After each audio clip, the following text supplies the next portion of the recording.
What's going down, people? It's your boy, Myer Krah, back again with another episode of Here for the Dads podcast. Today, we got your boy, Meech. Now, you may have seen him, especially from our military followers. You may have seen him already on social media. Maybe he's coming to your space, to your event to do a speaking engagement. But I reached out to this guy on Instagram. I've been following him for some time. And we just had to have a conversation about fatherhood. Last week, we got on the phone. Probably spent over an hour almost of just talking. Like, dads love to talk about fatherhood. We love to talk about our kids. We love to talk about life. So I got him on here today, and I want him to give his own introduction. Guys, welcome our boy, our man, our new friend, Meech. What's going on, man? Man, what's going on, everybody? It's that ordinary podcast with the extraordinary thoughts that tells you to stop being great and be extraordinary. I'm Demetrius Thigpen, also known as Meech Speeds. You know, I'm going to tell you right now, when you can get on a call, right, like them clarity calls, podcaster to podcaster, them clarity calls, bro, you don't know how it may play out. Oh, no, you have no clue. You know what I mean? So when you can have 30 minutes to an hour of a clarity call, that just tell you, man, that the episode gonna be good. The chemistry is already there, man. Like it says so much in that call, brother. And I cannot tell you how thankful I am to be on the show, man, because once again, man, like just like what the podcast says, man, here for the dads, like I appreciate you for real. Like I really appreciate you. Enough, man. We don't get to talk about it enough. We want to talk about it at work, but then we got to get to work, and you want to talk about it with friends and family and stuff. It's just, we don't get to talk about it enough. So talking about it with other fathers is always great, man. 100%, man, 100%. So tell the people more about you, man. What you do, what you've been up to. Oh, absolutely. So for those who don't know, Staff Sergeant Thigpen, been in the United States Marine Corps from about 15 years. If you don't mind, I'll just go all the way back, to the very beginning. Yeah. Please. You know, so born and raised in the city of Detroit, I grew up in a single parent household. My mom did the best that she could, you know what I mean? Like, but at the exact same time, I'm born and raised in Detroit, Michigan. You feel me? Like, dad is in and out of the picture. Dad is also a drug addict and an alcoholic. Now, a lot of people, when I tell them this, I always got to open up with, like, look, this ain't one of them woe is me stories. I'm just trying to give you a little, you know what I mean? Like, they because they done heard that story before. Violin or nothing like I'm not asking for no sympathy. I'm just giving you a backstory of how it was. But grew up in a single parent household, dad, drug addict, alcoholic.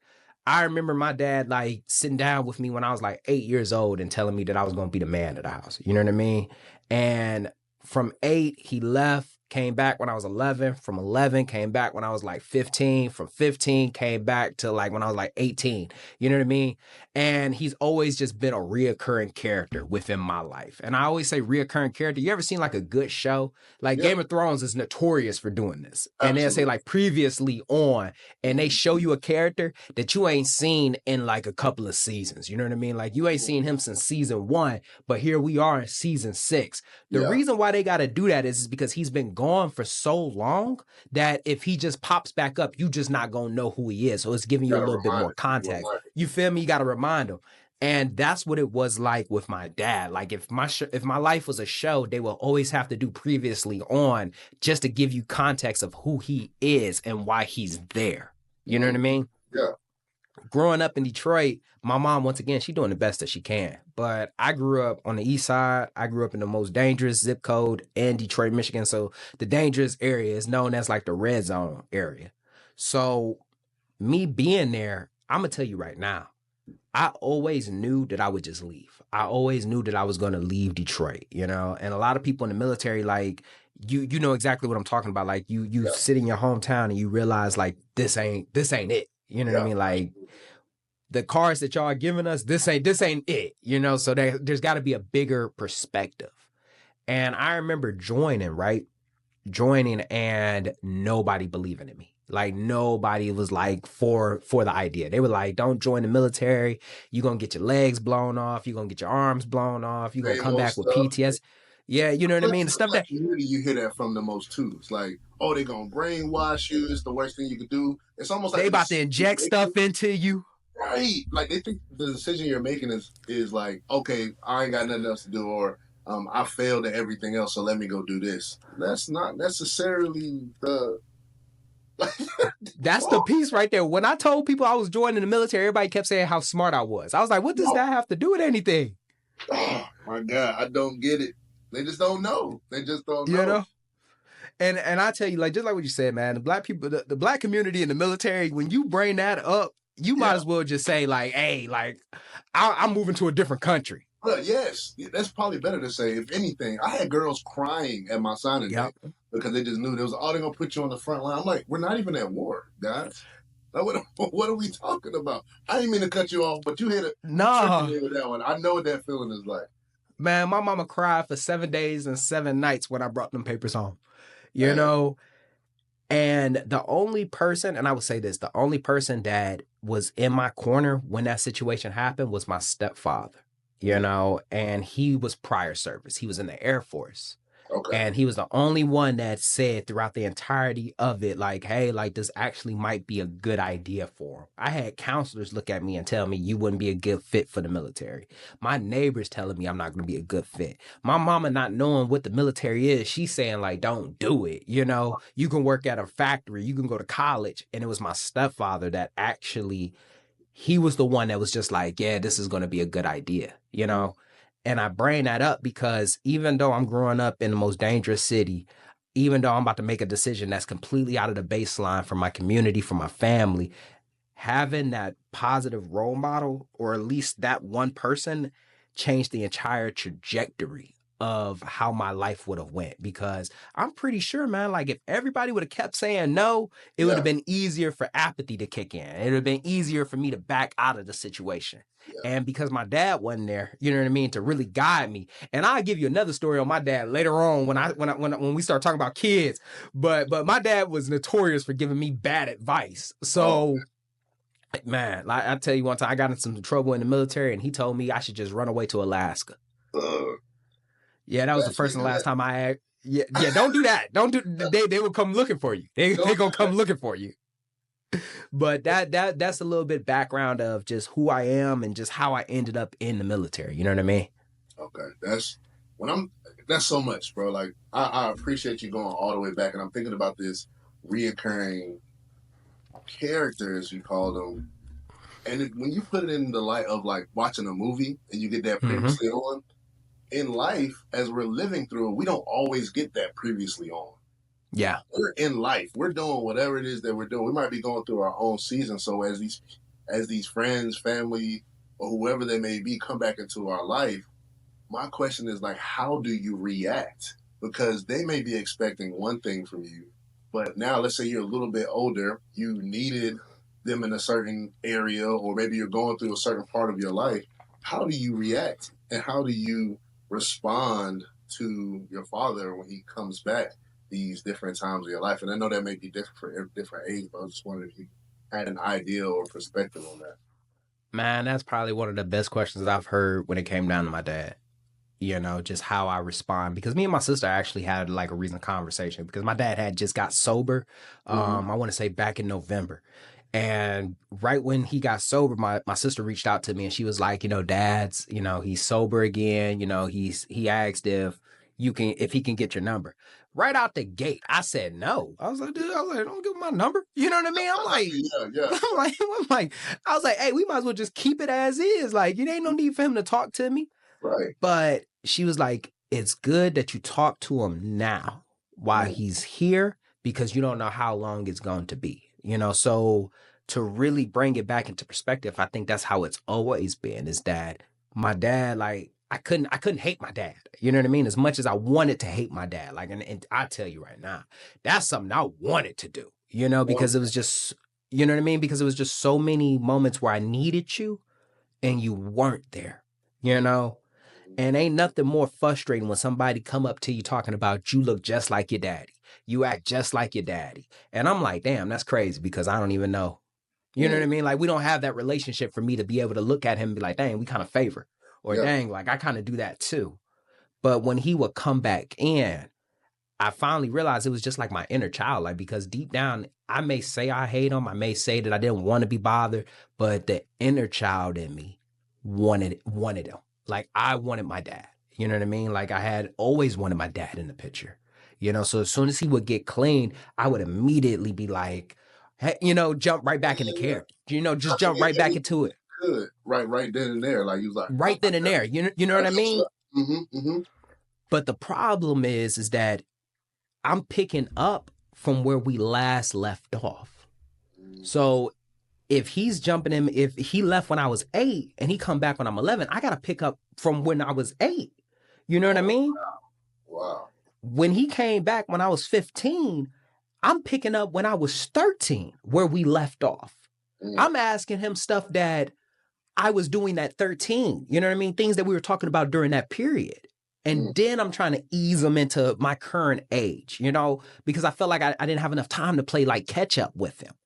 I didn't realize it until I became a grown man. Like, dog, like, look, man, just you're sober now. Let me just get you up to speed. All right, I got kids now. I got 4 kids now. This is their names. This is what I do now. This is what I go through. And it's like, hurry up and take this information so me and you can have this relationship already.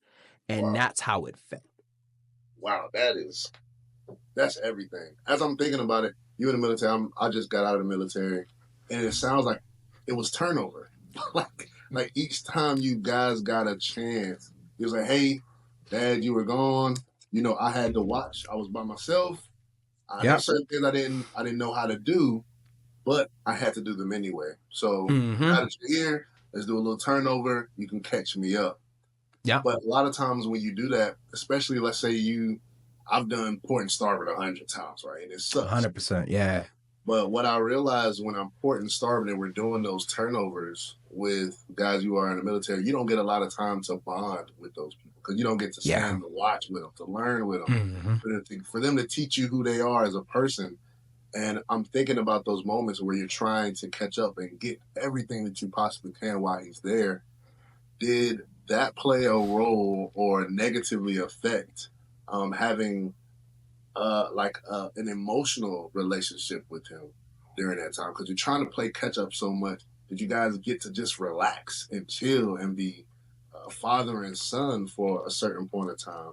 And I'll just leave it right there because I got so many questions. I'll just leave that right there for you. Nah, I would definitely say that there was never really a emotional relationship that we could have because of the amount of time that we really didn't have with each other. You know, the highlights of us is watching anime together, playing a Dungeons and Dragons game, you know what I mean? Talking about Comic-Con and superheroes, you know. But I would even say this is that because of that lack of an emotional relationship that I didn't have with him, I'm not able to form that with people now. And it's hard, you know what I mean? Because of the simple fact that people come into my life and I'm already expecting them to leave. People come in and we develop this bond, but I always have like this thought in the back of my head where it's like, this is temporary. And it doesn't help that I'm in the military. Where I know that we're going to PCS. We're going to leave anyway. You know what I mean? You either going to get out, you're going to go to a different duty station. Something going to change. And I was already conditioned for short-term relationships by the time I came into the military. So when I would make friends and they would leave, I was used to that.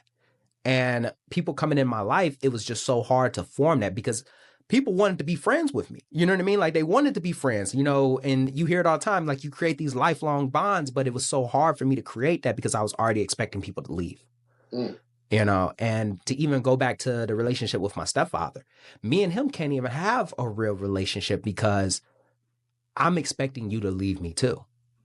You know, I'm not expecting you to be here this long. And my stepdad's been in the picture for, I want to say, I met him when I was like 15. So we looking at roughly about like, I'm 34 now, so almost like 20 years. Oh, wow. So he's still in the picture. Yeah, he's still in the picture, but I'm always expecting him to leave. Yeah.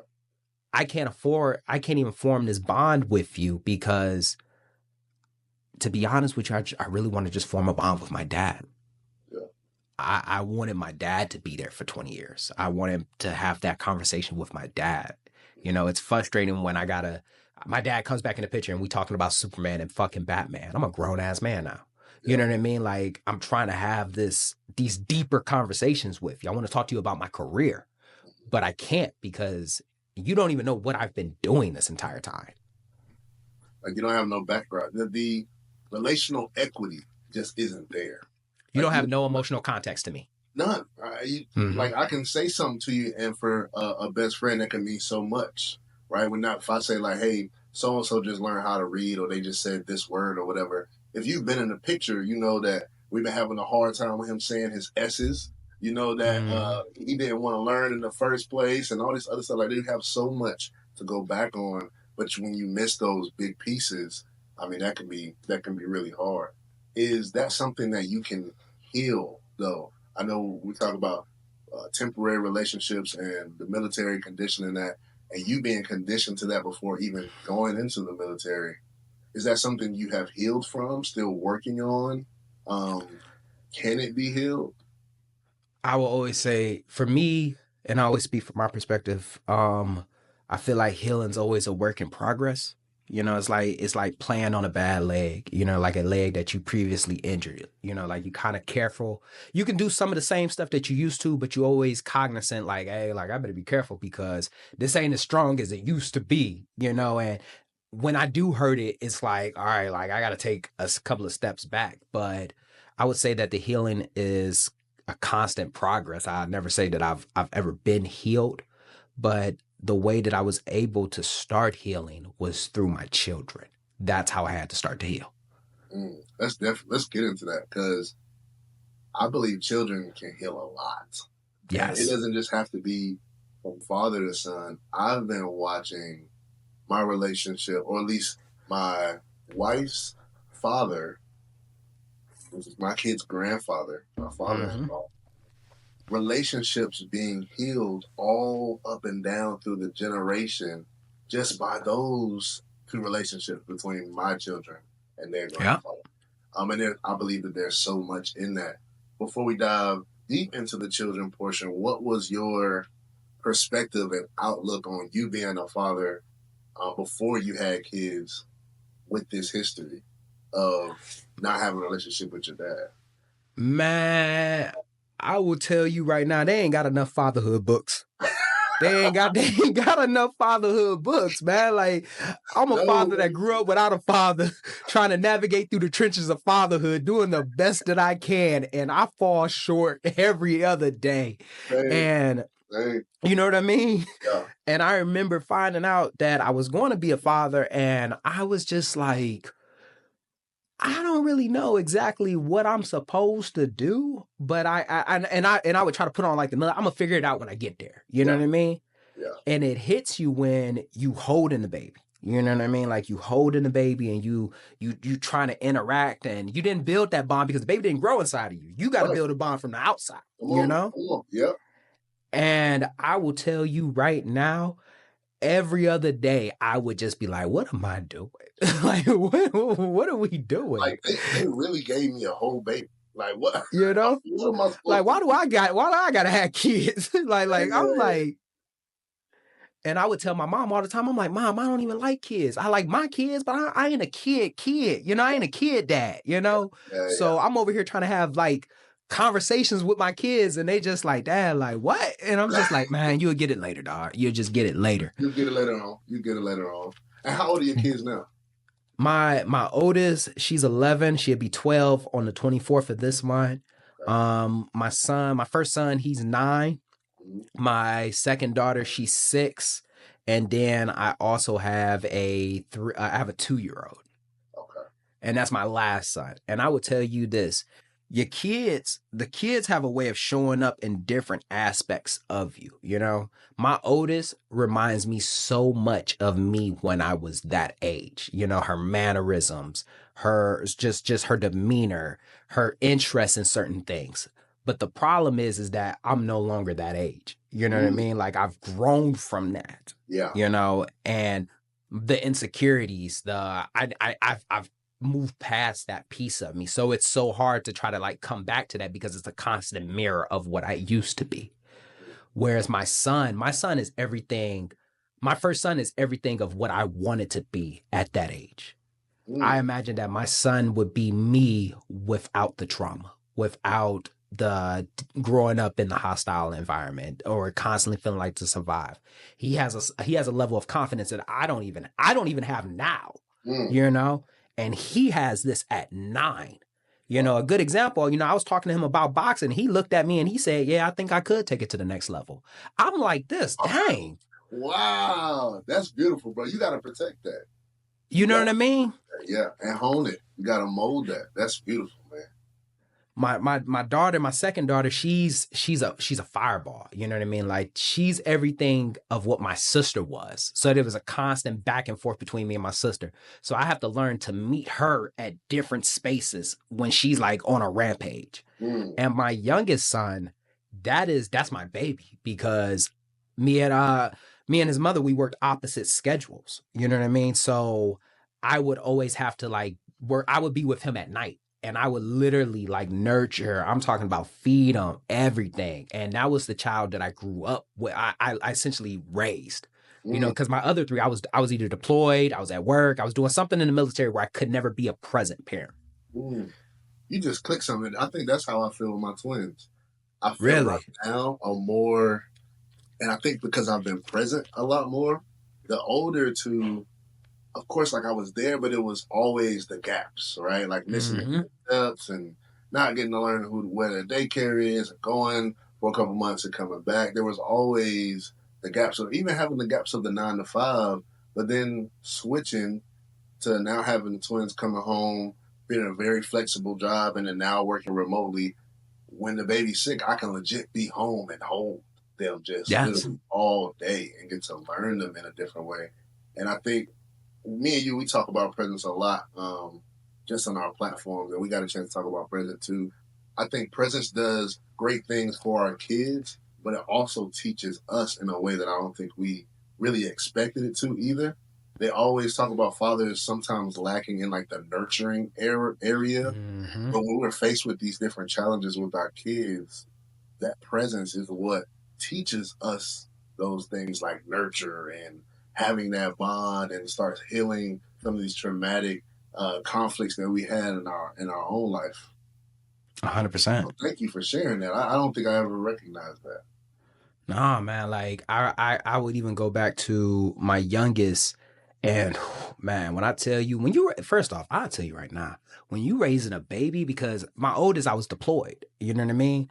My son, I was also deployed. You know. My third child, I'm in the military. So like, I'm not, when I come home, I'm the cool parent. You know what I mean? Like, you know, I'm the cool dad, you know? But for my last child, I did not get to be the cool parent. I did not get to be there. I'm talking about, I'm dad that's gotta, we can't sit down and eat. You want me to stand up. Okay. You wake up in the middle of the night. I didn't know that. My bad. And I would look at my kids and I'm just like, can y'all help me? And they'd be like, what do you need? For real. Like, I remember like, bro. And it's nice having older kids too, because they don't really care to help as much, but you can guide them to do certain things. Like, hey, go get the diaper, go get the remote, like go get some of these things. But they can't help you with everything. They sure ain't changing no diaper or no blow. Oh, they ain't changing no diapers. Nah. A bottle, they feel like I'm about to make that bottle. You know, I made that bottle for you, Dad. Yeah, but they can help there. Oh my God, it was one of the worst feelings, because of the simple fact that I was just like, what do I do? And I remember asking his mom, and I'm just like, yo, like, is this what you went through? Like, I'm sorry. I apologize. Yeah. You know, I remember there was a moment where I used to tell you, like, I wish I could just stay home with the kids and you go to work, because I felt like you weren't doing anything. I've said that. That was a lie. That it's you know what I mean? Because we don't see it. Yeah.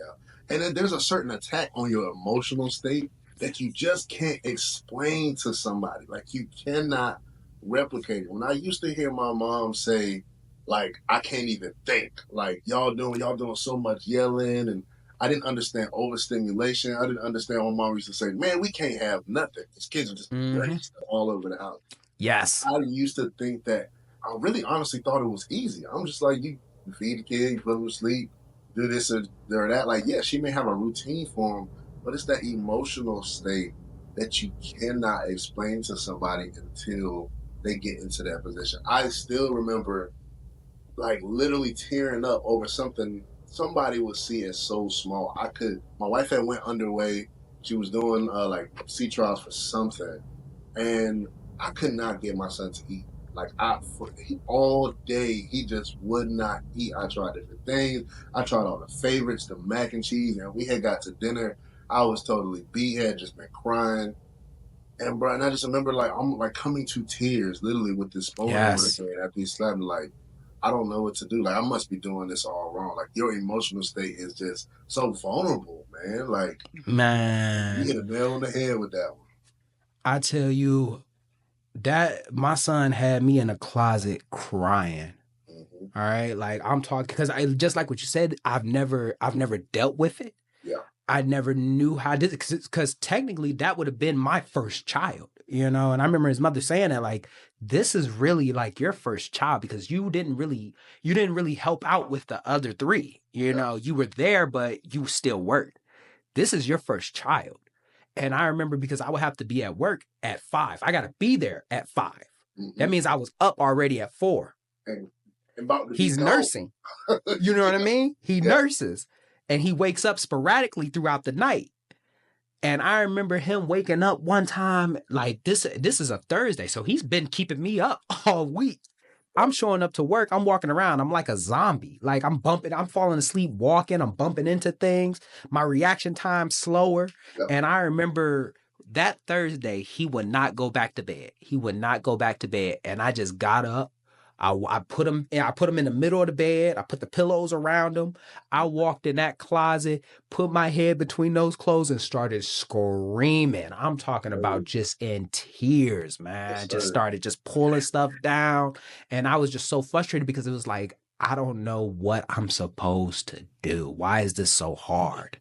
And for that state too, if we haven't been conditioned, trained, or taught to work through those emotions, we don't even have the tools. Because my first tool was like, okay, I guess when I get to this certain state, if I get, embarrassed or frustrated or super sad, like I'm just gonna fight. Like a lot of us was just taught to do that. Like you could just fight it out. That would be your first step is, okay, whatever lane I'm in, okay, there's a certain emotion, but they all lead to angry. And then angry leads to fight.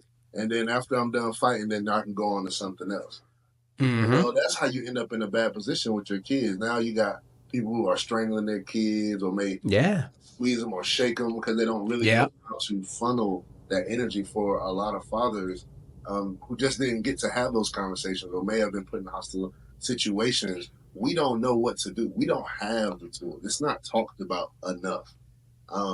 So I was there, bro. I definitely feel you. And as you're talking about like that child being like almost like your first child, that would mean that each one of your kids, they still knew daddy, each one of your kids got a different version of daddy. And I think about when we talk with my siblings, we're always saying like, oh yeah, you don't even remember this, but daddy used to do la la la la or this and that. He was like, oh yeah, I don't know none of that. I don't even know daddy like that. And me and you had initially brought up that conversation about a different father. Give me more on that because you were spitting some fire on that. Man, I remember I was sitting down and I feel like I was talking to my aunt about it. You know, I was talking to somebody about it and they had told me, she was like, you got to understand that you going to show up differently for each one of your kids.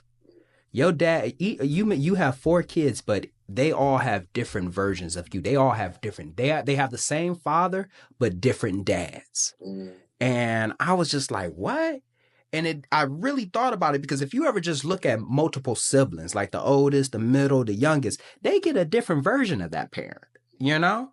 The oldest, like, he got the parent when they was new to this. So they making mistakes on the go. You know what I mean?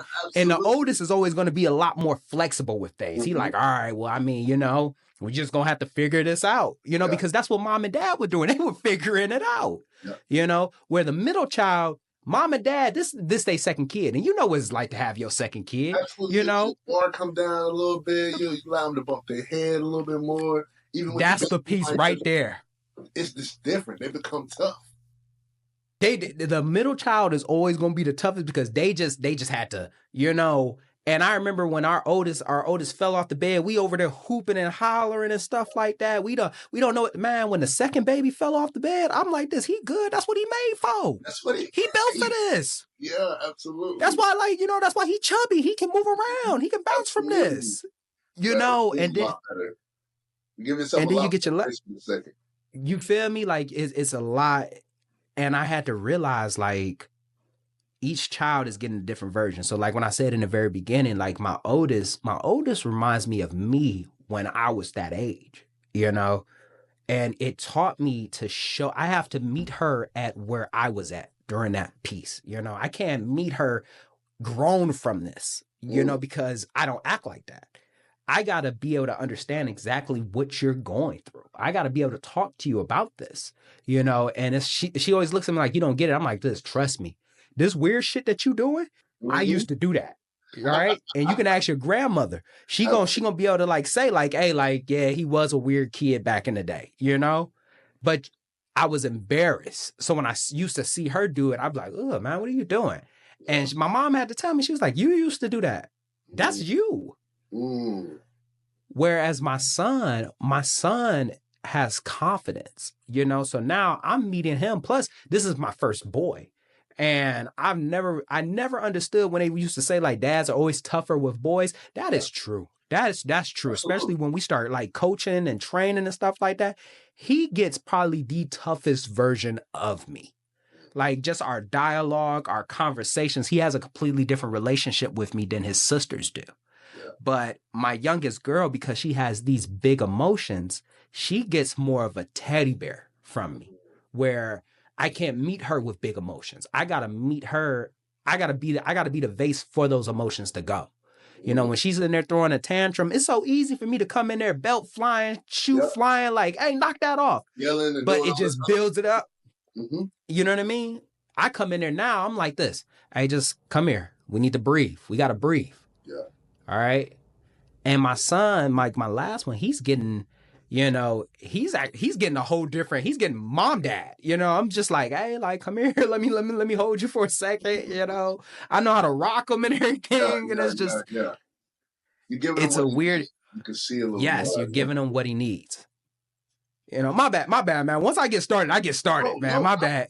I'm seeing everything in pictures, and I'm putting together every scenario that I've been in, along with what you're saying. Like all of it is making sense. I want you to continue. You can go as long as you want on everything, but I may possibly either have another boy. I know I'm not having twins, but I may possibly have another boy or have a girl this time. Of course, well, of course, that's the only two options. But what I do know is that I thought I would treat each one of my boys the same, and I do understand they have different personalities, but they are still getting a different version of dad because of where I am too. Mm-hmm. Because when I'm having that first child, I already don't know anything. But as I'm all the way down to the last two, to the twins, I've learned so much about fatherhood. I've learned and talked to so many different people that I've first learned to give myself grace when I don't have the answer. Because I used to get so frustrated when I didn't have the answer, when I didn't know things right, that I had to find grace for that. And something that I don't think we talk about enough is showing up differently for your spouse too. Because I didn't know how to show up for my wife then. I didn't know what postpartum depression was. I didn't know, what her diet should look like, how to show up for her in the hospital. I didn't know how to, I don't want to even say split responsibilities, but find a way that we could operate together and still get the best out of each other and be most effective in our household with our kids. So, and I'm still, working those things out and making sure that we can continue to operate right. But each one of my children have got a different version of that. And my wife has seen me show up differently whenever we have a new child too. So, yeah, just man. No, that's powerful right there. And I love the fact that you said, like, when we say like, like showing up differently, I learned that it's not your kid's job to adapt to you. It's your job to adapt to your child. You got to be able to adapt to that personality, because your kid gonna have a completely different personality than you. Your kid gonna have a different personality than a sibling. If parenthood was easy, it'll literally be like a carbon copy of me. And I know how to meet me at that level. but I'm dealing with 4 completely different personalities, 4 different type of emotions, you know, and I have to meet them and adapt. Like, it's literally like I turn into a completely different person as I walk into their room. You know, I walk into one's room and I'm a completely different person. I walk out, then I got to put on this one, and I'm just, you know what I mean? I'm walking out of one room like this. All right, I love you, princess. Walking into my son room like this. What's up, gang? What's going on? Yeah, but you got to do that sometimes. You And got to. you have to recognize when it needs to switch, because I've almost not switched. And I don't want to call it a mask, because it's not a mask. It's still you. It's just how you're showing up. But I've Yes. almost not switched one time. And I remember my wife heard just how I was coming up the stairs. She could just hear the pattern of me coming up Yes. the stairs after they were doing some stuff they had no business doing. And just that 5 seconds of me looking to the right and seeing her and saying, baby, I need you to. And I'm just like, thank you. And I was able to shape shift, or whatever you want to call it, to make sure that I was recognizing whatever that child was going to need at that point in time, and how to use that effectively to be able to get whatever result that you need. Because Man, it's a real thing. And it's good to also have that mirror in your home too. Like, to have my spouse there to check me, or to talk to me, or to have these conversations, or to tell me when I need to go apologize. Woo! Without my wife, dog, the apology is real. That's all. hey, man, I'm gonna tell you right now, apologizing to your kid, that's a real thing, man. Like, it took their mother to tell me that. Like, it took them to be like, hey, you overreacted, or you was wrong for how you approached that situation. You do need to apologize. Because if you can apologize to them, you can show you're showing them what accountability looks like. Like, hey, that's on me. Yeah, You know what I mean? Like that. Daddy was wrong. Daddy was tripping. You know, Yeah. I shouldn't have came at you like that. We underestimate how valuable that is sometimes for them too. I don't Oh remember my my God. parents ever apologizing for nothing. Oh, I know for a fact. Yeah, my mama didn't apologize for a damn thing. It is what it is, and this is where we gonna go from it. You know, the apology was, hey, you want something to eat? You know, like the apology was kindness. Yes. You know what I mean? Yeah. That's what it was. I think it was my son I had to apologize to. It was my son. I misheard what he said and reacted to what I had heard. And when he cleared it up, you know, at first I didn't acknowledge the fact that it was there. And it was his mother that was like, hey, like, you know, like you the one that fucked up. Yeah. And I was like, hey man, look, you know, at first I didn't want to, you know, say it, you know, and that come from that old school parenting where it's like you in a kid place and I'm in an adult place. But it's like, if you want them to grow up to be a well-functioning adult, and you got to teach them that now, you know? And I told him, I was like, hey man, look, dog, I apologize, bro. Like, I shouldn't have came at you like that. And I misunderstood what you said, because I thought this is where you was going with this. You know, I shouldn't have cut you off like that. Yeah. And he held on to that. You know, that meant a lot to him. Yeah. And I explained to him, like, I never really had that. You know what I mean? So I try to do the best that I can, you know, with y'all. You know, so our kids are smart, bro. Like, us going to them to apologize is not like when we say, hey, I was wrong.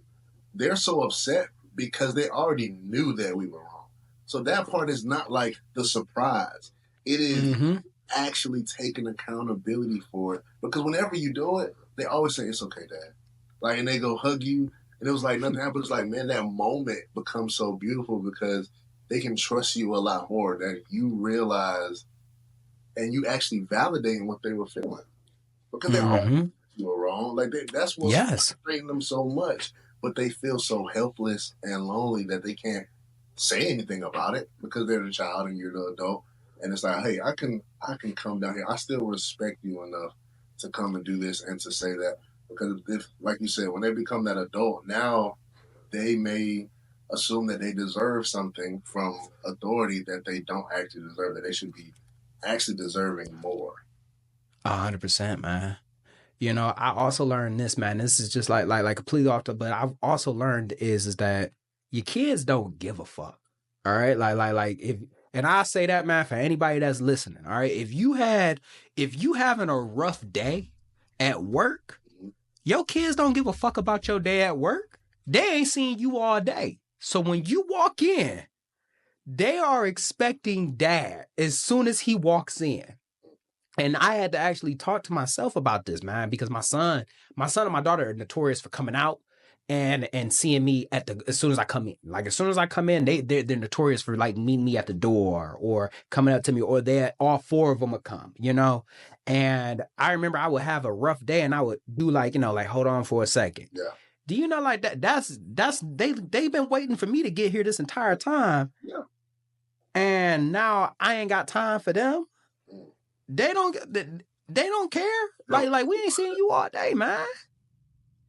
You know, so that piece right there, you know, it showed me and it taught me a level of accountability of like, dog, like when you come in, you gotta come in as this person. If you need to decompress, you should have did that shit around the corner. Yeah. Before you pulled up into this driveway. You way too close now. Mm-hmm. When you walk in, they ready to see you. That stillness and practicing mindfulness, figuring out what it is that you need to decompress is all important. If you don't show up the way you need to show up for your kids. 100%. 100%, man. Like it really, when you learn that piece, it just helps the overall dynamic when you come in, man, because they want to tell you about your day. I mean, they want to tell you about their day. They want to, and because you got multiple kids, you got different type of gossip that you about to go back and forth in. You got different types of advice, you know, and I'm not saying like you got to be like a super parent, but at the same time, like the same way that we got to show up in our relationships, just like what you said in the very beginning, you know, we got to show up differently with our spouses. You got to show up differently with them, Absolutely. You know, and onto our, like, you know, like just like our spouses, just in general, man, like fatherhood taught me appreciation for her. It really did. You know, I remember their mother, she had to leave and go on a trip for like 2 weeks and I had to be left with the kids. I've never been left with these kids for a long period like this. I'm talking about from morning to night, me by myself. Day 3, I'm on the porch chain smoking because I'm just like, yo, like this can't be real. Trying to reconnect with nature. You just like, what the fuck? Like, what? This can't be real. You know what I mean? Like, it was that bad. And I remember calling like, yo, like, what are these the same kids that you have? Bro. Like, it was like that. I had to thank her. When you saying that part, I know this a little bit off the beat about what we're talking about. Are these the same kids? Do your children react to you the same way as they react to their mother? I've started to realize now that my kids at some age, I don't really know what it is, they start treating us different or responding differently. Like they can think that they can get over on one of us about something that they can get over the other. Are they responding to y'all the same or different? Oh, 100%. Oh, 100%. It's a completely different dynamic when they go up to one of us, you know? And what make it even funnier is that each kid does it differently, you know? The dynamic, when I see my son and his mother interact, I have to take a step back, walk out of the room and laugh. Because their interactions because he's not like me as a kid. I wasn't like that. He's like her. That's the whole reason why he boxing is because of how he talk and everything like that. I had to pull him onto the side and tell him like, hey man, it's not about what you say, it's just how you say it. And sometimes I ain't expecting you to say that. So I need to just go ahead and get your hands right because somebody else gonna check you for this. You know? You're gonna have to be ready. You're gonna have to be ready. So now this 9-year-old is having this conversation with his mother and I'm sitting back just listening, like I'm just blown away because it seemed like it's the same person talking and you see the frustration. Wow. But when he come up to me, I'm not like his mom. I'm not going for that. Me and you ain't about to keep going back and forth. We ain't about to keep going back and forth about this. Absolutely. I'm gonna slip up and tell you to shut the fuck up. And then now we both mad. Now we both upset. Because I shouldn't have talked to you like that, but you keep trying me. Right. You know what I mean? Right. Absolutely. Where the interaction between me and my oldest is it's more emotional, like we have more of an emotional conversation. Whereas now, like her and her mother, they're having more of a mom-daughter conversation. Me and my oldest, I ain't even about to lie to you. Me and her done sat there and cried together before, you know? And it took a lot for me to be able to do that around her. Me and my son don't never cry around each other. You know what I mean? Like I go and catch them thug tears in the shower, you know? Is that something I'm emotional. Or is that just not the relationship that y'all have? That's just not the relationship me and him have, whereas are we emotional? Yes. But there's never been a moment where me and him have been like solo crying together. Like where we ever had just like cried it out, Now, has he seen me cry? Oh, 100%. 100%. Like on a sad movie? Mm-hmm. Like Toy Story 4? Oh, bro, don't get me started. I will cry on every Disney movie if you let me, bro. I'm a baby. And every child, I think, brings out a little bit more sensitivity to the point where Yes. I'll be crying looking at Instagram posts now. Like, I can't. I got to watch myself. I can't. I'm telling, man, the way we was in a movie theater and I think we was watching Inside Out 2. And it was just a part about anxiety. Now, they ain't getting this, but I'm getting it. You know what I mean? I understand exactly how these emotions is playing out for me. Yeah. And they look, and you can just see them. I wish I could have took a picture of it. They look down and they just see me, just tears coming down my face. Yeah. And my daughter, she does this. She reached out to take my hand because she already know how I'm going. She already know how I'm handling this. And my son, like, you said that you wasn't going to cry walking in here. And I'm just like, I'm good, dog. I'm good, man. It's beautiful. It's just beautiful. And y'all just don't get that, know? And they will later, bro. I love that nowadays. And maybe this has always happened when I was a kid and I didn't recognize it. Watching these shows like Bluey and a lot of these movies, they put so much in them for the adults because they recognize we're going to be there too. Like, we have to take the kids to these movies.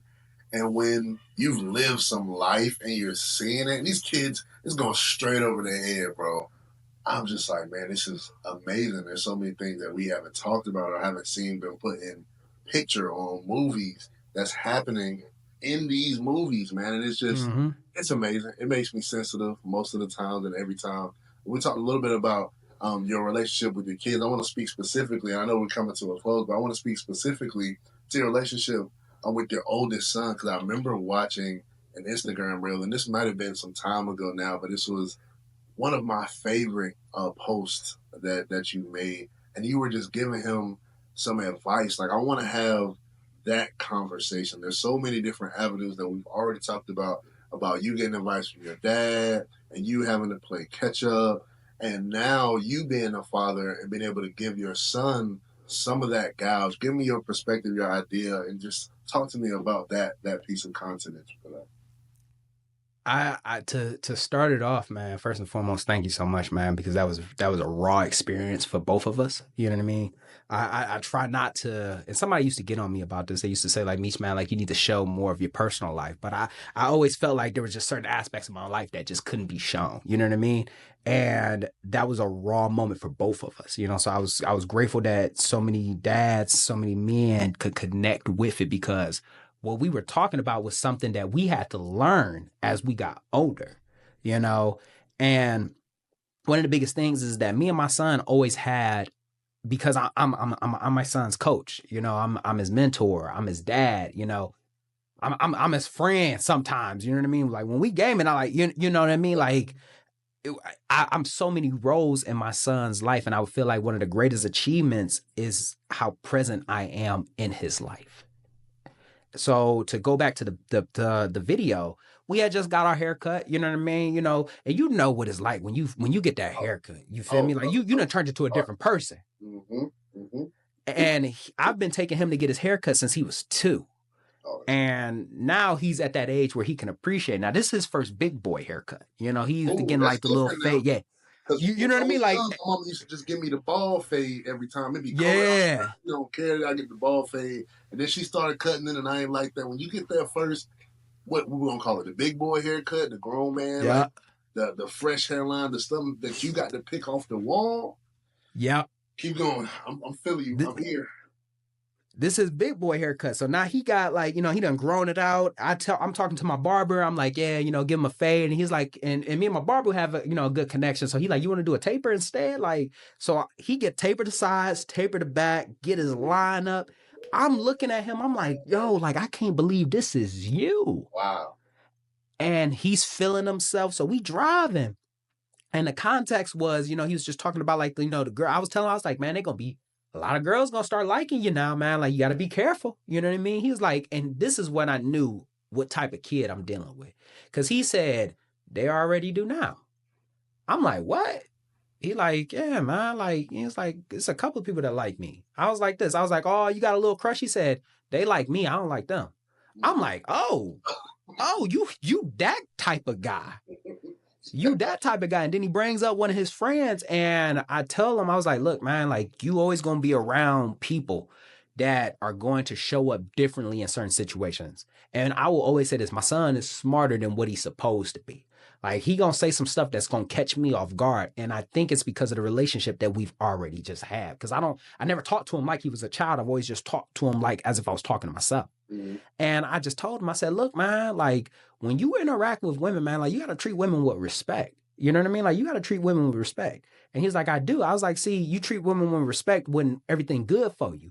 Now, imagine you going up to somebody and you think she cute and she turn you down. How you going to react? I was like, see, that's the problem. All right. How you going to get mad? Like, she ugly now when she rejected you, she fat now when she rejected you, right. But before she was everything else.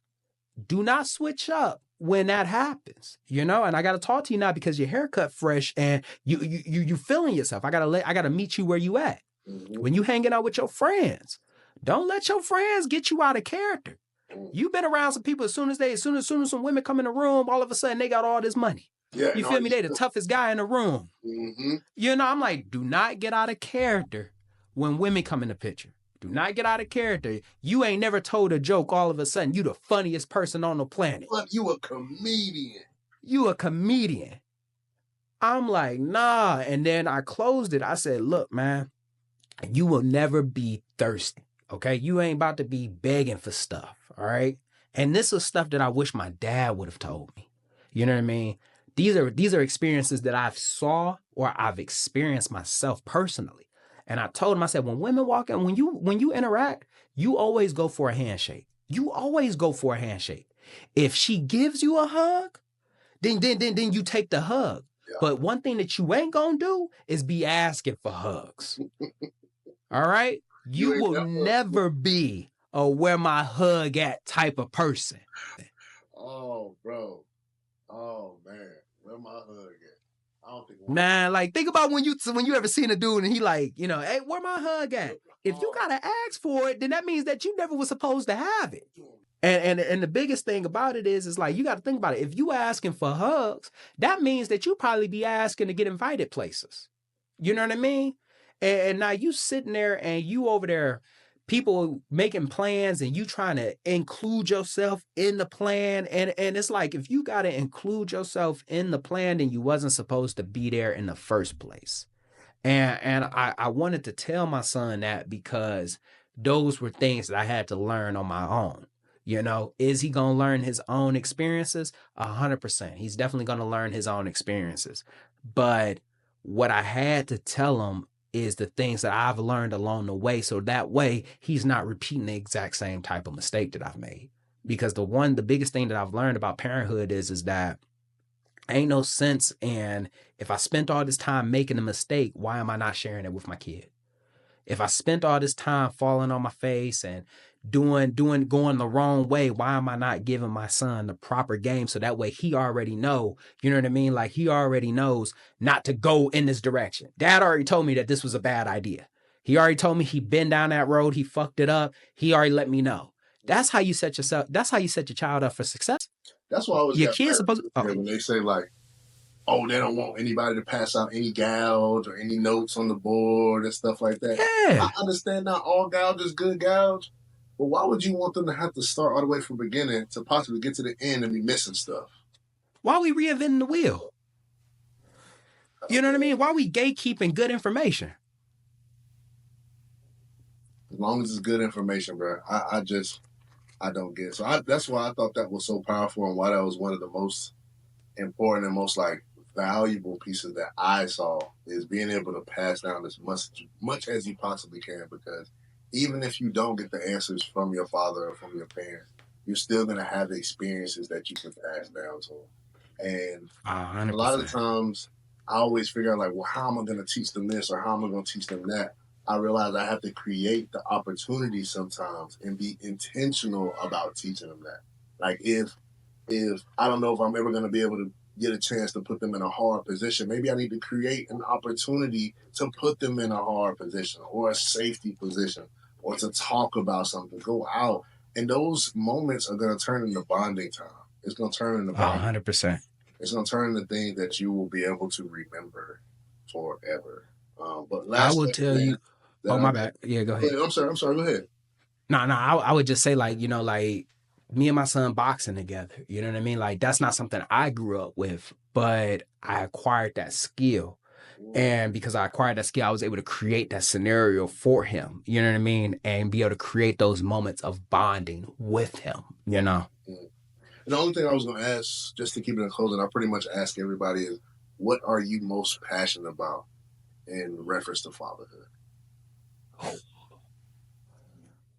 Dang, that's hard, man. I Yeah, it ain't is. really, There's so yeah, it much. is. That's hard, There's man. there's so much when it comes to it. Maybe it's something that we've already shared and already talked about.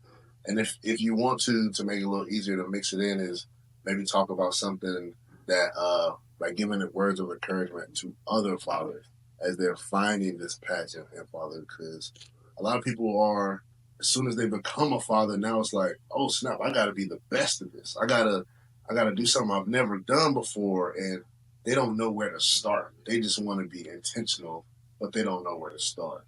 Talk to me. I think to go back to that first question, man, and I think it'll go into just like the overall, when I what I'm so passionate about is just being a dad. You know what I mean? Like I didn't when my dad when I started having kids, I didn't have a reference point. You know what I mean? Like I didn't have that reference point to be like, all right, this is what my dad did. Like this is what I should do or this is what I shouldn't do. I didn't have that. You know, so I'm passionate about just being a dad. I'm just happy that I'm present there.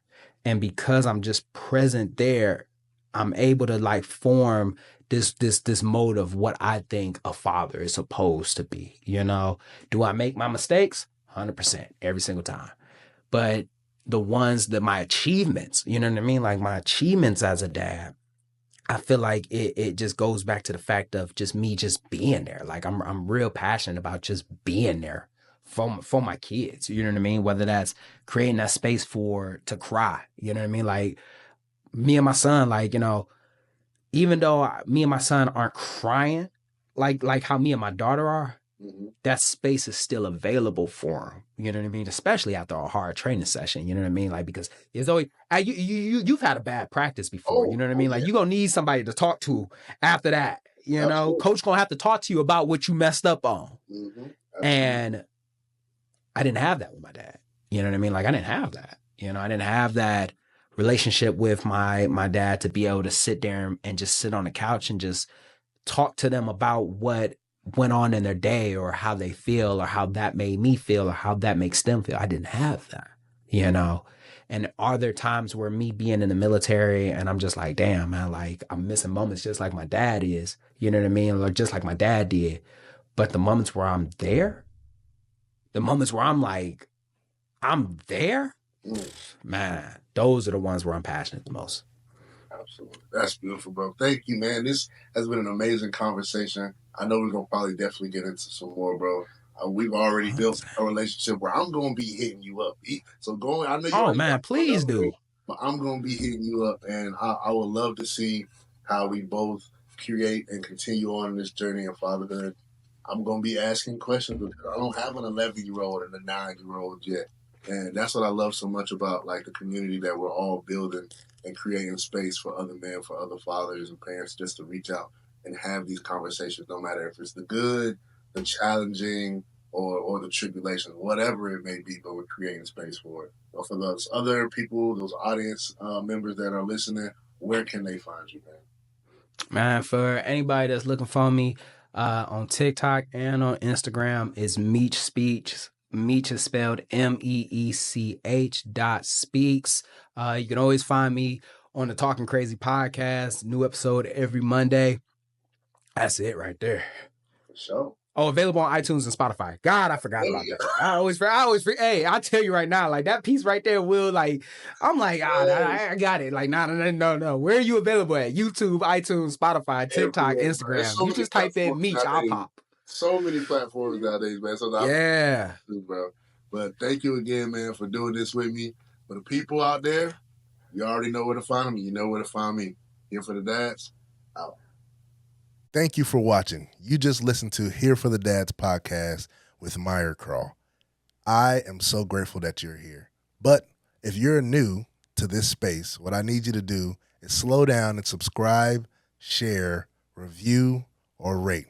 Whatever you can to help me out, because I'm on a journey to create a space for existing fathers and new fathers that's going to allow them to be a little bit more confident and a little bit more efficient at what they're doing. Thank you.